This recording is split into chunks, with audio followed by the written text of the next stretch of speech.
এবার ভোটের প্রচারে বেরিয়ে সাংবাদিককে চড় মারার অভিযোগ উঠল বহরমপুরের কংগ্রেস প্রার্থী অধীর রঞ্জন চৌধুরীর বিরুদ্ধে।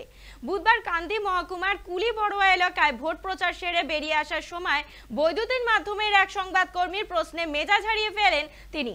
মঙ্গলবার জঙ্গিপুরের প্রার্থী মোর্তাজা হোসেনের সমর্থনে গত মঙ্গলবার নির্বাচনী সভা করেন অধীর, যেখানে তাকে বলতে শোনা যায় তৃণমূলকে ভোট দেওয়ার থেকে ভালো বিজেপিকে ভোট দিয়ে জেতানো।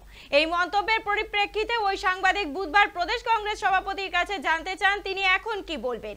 অভিযোগ প্রশ্ন শুনে মেজাজ হারিয়ে সেই সময় ওই সাংবাদিককে প্রথমে ধাক্কা মারেন, তারপর জামার কলার ধরে চড় মারেন। আগেও ভোট প্রচারে বেরিয়ে মেজাজ হারাতে দেখা গিয়েছে অধীর রঞ্জন চৌধুরীকে।